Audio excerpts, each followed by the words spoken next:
It's good to have friends around when you're going up against bad guys like Clogg and Badrang. In fact, Clogg and Badrang are the clue for today's puzzle. Is there an A? Is there an N?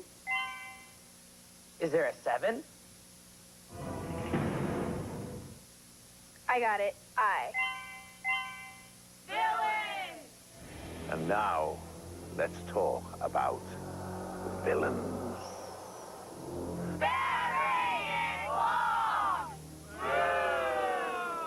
The villains in Redwall, really, are bullies.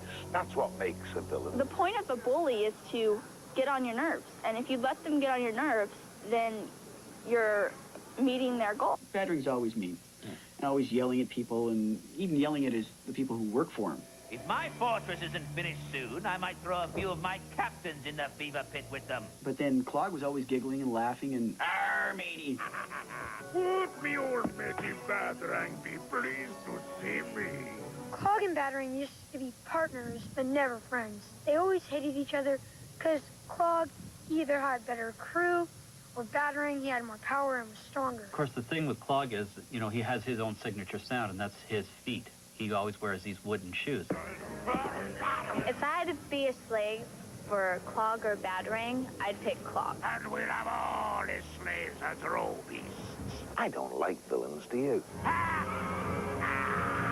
Sometimes I think it'd be fun to be a villain. Uh-huh. They get their own scary music. See? Come behind the scenes with us and see how music makes the bad guys seem even scarier. We thought maybe some of you children might be interested in how we're creating the music for Redwall.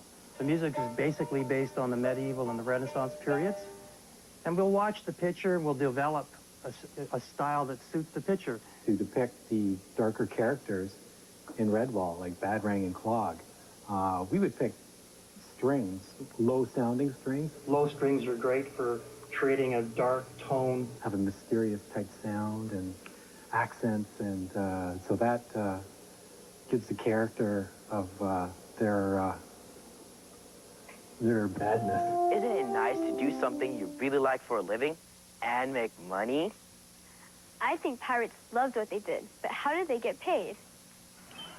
Money, jewels, and prestige. These were the things that the pirate sought when he set out on the high seas.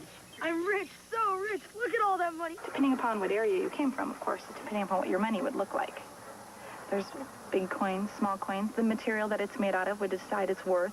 Gold, of course, being more valuable than bronze or silver. Be very careful not to lose your money.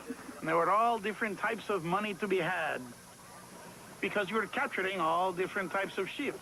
Some of the coins minted were of silver. Some of them are of gold. Here's some nice examples of some gold doubloons. As you can see, they're not perfectly round because they were very crudely struck. Most of them were handmade.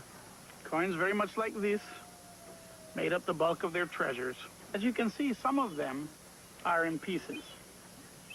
That is how you made change back then. You would actually cut the coins in half to pay for what you needed. You could cut them in halves, into quarters, or into eighths.